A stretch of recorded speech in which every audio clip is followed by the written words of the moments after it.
जैसे ही उठे जोड़ते अपनी आंख मीड़ी, सोई जगन्नाथ भगवान की तरह पूरा काजर फैल गो ठाकुर जी को। घुंघराले केश नेक बिखर रहे हैं, मोर पिछ अपने शीश पर धारण कर रखा है। सुबह उठते ही बालक को कोई नहीं चाहिए, अपनी मैया चाहिए। मैया कहाँ है, मैया पास जाऊंगो, मैया पास जाऊंगो। यशोदा मैया दही बिलो रही है। ठाकुर जी गए और ऐसे दही बिलोती भाई यशोदा मैया के दोनों भुजान के नीचे से भीतर आए और सामने आके मैया के आगे खड़े हो गए। आंखन को काजर फैल गए है, सो के उठे, आंख अभी खुल ही नहीं रही है, केश पूरे घुंघराले मुख पर आ रहे हैं ठाकुर जी के। और मैया से कह रहे, मैया जे बता, इधर निकल जाने दो ना। तो को दूध ज्यादा प्यारो है कि तेरो पूत प्यारो है, बता। मैया बोली, लाला तू भी सवेरे सवेरे उठ के कैसी बात ने करो करे, चल हट जा, मुझको दही बिलोन दे ना। मैया पहले बता, तू को दूध प्यारो कि पूत? मैया बोली, मैं तो मेरा पूत प्यारो, दूध का ही प्यारो हो। अच्छा मैया, तो फिर एक काम कर, मैं तो बहुत प्यारा लगू ना? बोले हाँ। अपनी गोद में लिटाए के मुंह को अपना दूध पिवाए दे। मैया मुझको बहुत जोर की भूख लगी है, मुझको दूध पिवाए दे। यशोदा मैया तुरंत ठाकुर जी को अपनी गोद में लिया और मैया को ठाकुर जी दूध पी रहे और मैया दही भी बिलोती जा रही है। यहाँ ठाकुर जी जैसे मैया का दूध पीने लगे, सामने चूल्हे पर अंगीठी पर गैया का दूध उबल रहा था। संपूर्ण दूध उबल करके उफन करके बाहर आने लगा, स्वयं को जलाने लगा, नष्ट करने लगा। यशोदा मैया यहाँ दही बिलो रही और मैया ने जैसे देखी कि दूर दूध उफन करके बाहर आ रहे हो, सो मैया ने विचार किया, अरे ये तो सबरो दूध जर जाएगा। तुरंत मैया ने गोद में बैठे ठाकुर जी को नीचे पटका, दूध संभालने चली गई। ठाकुर जी खड़े है गए। अब वही मैंने पूछी, तो को दूध प्यारो कि पूत? तो बोली पूत प्यारो। अब दूध के पास भाज गई मैया। ठाकुर जी बोले, मैया ठीक है, आज या दूध को ही देखूंगा मैं, हैं? ये ज्यादा प्यारो तो मुंह छोड़ के भाज जाए। सो ठाकुर जी ने एक बड़ो सा डंडा उठाया और जो मैया दही बिलो रही थी उस मटकी में ही मारा, मटकी फोड़ दी। और इतना ही नहीं, इतने क्रोध में भर गए ठाकुर जी, गौरस भंडार में गए, जितनी मटकियां थी मैया यशोदा की सब फोड़ दी।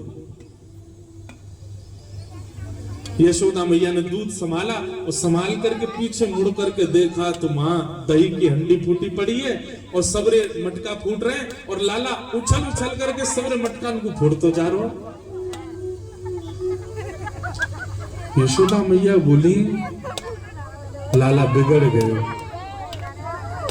आज मैंने लाला को यदि दंड नहीं दियो तो बहुत बिगड़ जाएगा। यशोदा मैया ने तुरंत अपना पल्लू खोस करके और एक छड़ी उठाई, बोले रुक जा दारी के तो बताऊं मैं। और मैया जैसे छड़ी लेकर के भागी है पीछे, आगे आगे ठाकुर जी भाग रहे हैं चौकड़ी मार करके, और मतलब ऐसे भाग रहे हैं मानो जैसे पीछे कोई शेर पड़ गया हो।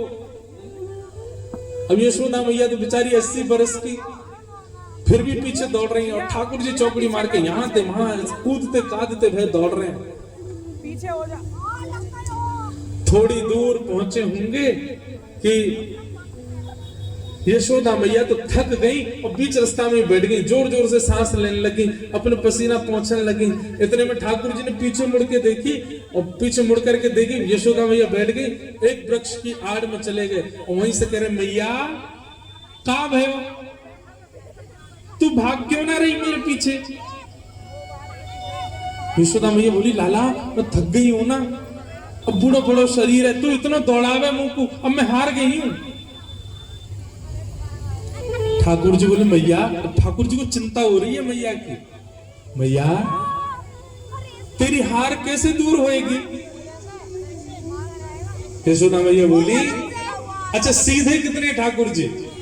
यशोदा मैया बोली, मेरो लाला दौड़ के आवेगो और आके मुंह को अपने अंक में भर लेगो, सोई मेरी हार दूर रह जाएगी। सो ठाकुर जी एक बार तो दौड़े मैया की ओर और दौड़ के फिर रुक गए। मैया बोली, कहां भयो लाला, आजा। बोले ना भैया मैं ना आऊंगा। बोले क्यों? वो तेरे हाथ में जो छड़ी है ना, तो या तो मुझको बहुत डर लगे, पहले या तो दूर फेंक तब आऊंगा। वो कहा पता तेने या तो 2-4 बार मार दियो तो मेरे लग जाएगी मैया, पहले या को फेंक। मैया बोली साची बता, या को फेंक दूंगी तो आ जाएगा? बोले हाँ। मैया ने जैसी छड़ी फेंकी, ठाकुर जी दौड़ करके गए, बिल्कुल विचार नहीं किया कि मैया मुझे पकड़ लेगी। दौड़ करके गए और मैया के अंग से लग गए और जाके मैया के प्रश्वेत संभालने लगे। मैया तू ठीक है, जा, तू हारे मत। यशोदा मैया को पहले तो बहुत सुख मिला, ठाकुर जी अंक में आ गए। पर थोड़ी देर बाद यशोदा मैया ने चेहरे का रंग बदला, कहने का ढंग बदला, तुरंत लाला पकड़ लिए जोर से। अब आयो हाथ में, चल तो बताऊं मैं अभी। ठाकुर जी बोले मैया तू तो यूं कह रही कि मैं तो ना पकड़ूंगी। बोले मैं तो झूठ बोल रही तो थे। अच्छा मैया तू झूठ बोल रहे, मैं तेरा लाला ना हूं आज के बाद।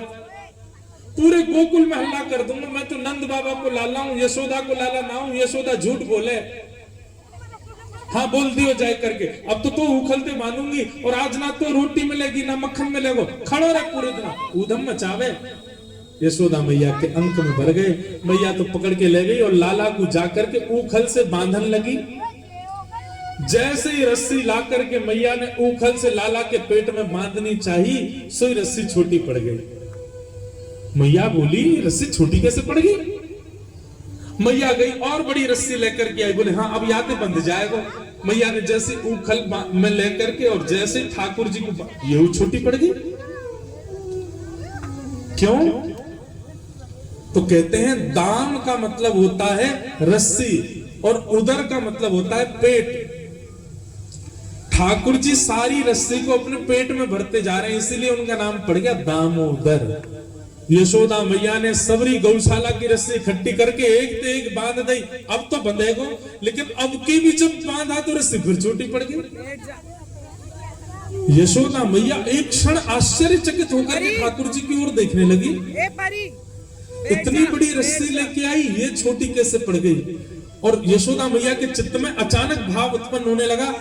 गर्गाचार्य जी कह के गए थे नारायण समो गुण, पर कहीं नारायण ही तो नहीं है, क्योंकि परमात्मा ही किसी बंधन में नहीं आ सकता। सामने खड़े भगवान ने जैसे ही देखा कि मैया मुंह को भगवान मान रही है, सोई ठाकुर जी ने कही मैया और कितनी जोर से बांधेगी, देख मैं तो बंध गो। तभी मैया देखती है कि वो रस्सी पूरी बंध गई और गांठ लग गई ठाकुर जी को, बंध गए ठाकुर जी। Good morning.